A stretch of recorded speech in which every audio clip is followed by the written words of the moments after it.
Disclaimer अस्वीकरण ये खबर चाणक्य नीति और लोक मान्यताओं पर आधारित है। इस खबर में शामिल सूचना और तथ्यों की सटीकता, संपूर्णता और महिलाओं के स्वभाव पर अमर उजाला टिप्पणी नहीं करता है और न ही उत्तरदायी है।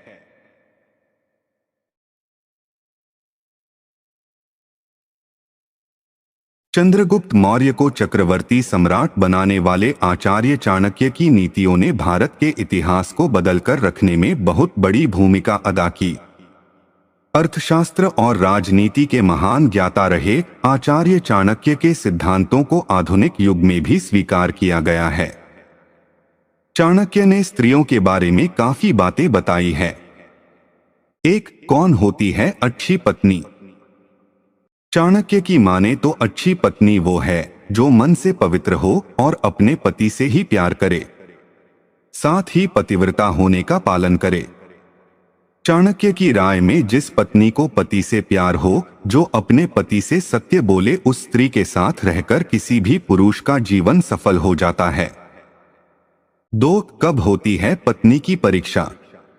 चाणक्य के विचार में जब आप अपने सबसे भरोसेमंद व्यक्ति को किसी खास काम के लिए भेजते हैं तो उस समय उसकी नीयत का पता चलता है और सुख दुख में दोस्तों की पहचान होती है। वहीं जब आपके पास धन यश ना हो तो पत्नी की परीक्षा होती है। पत्नी का बलिदान भी करना चाहिए।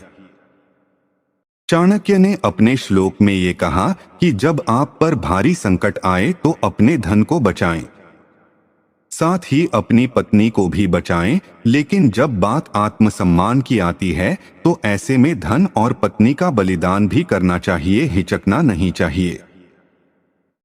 ऐसी स्त्री के साथ नहीं रहे।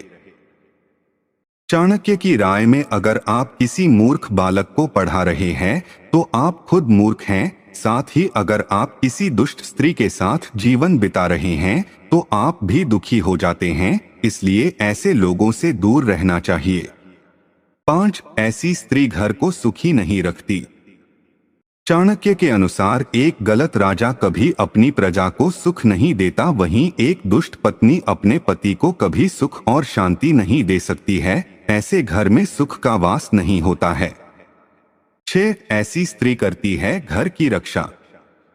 चाणक्य के विचार से अगर आपके जीवन में एक अच्छी महिला रहती है तो आपके घर की रक्षा हमेशा होगी, जैसे धन से धर्म की रक्षा होती है। साथ ही चाणक्य के अनुसार एक पति को अपनी ही पत्नी से संतोष कर लेना चाहिए, चाहे वह रूपवती हो अथवा साधारण, वह सुशिक्षित हो अथवा निरक्षर, उसकी पत्नी है, यही बड़ी बात है।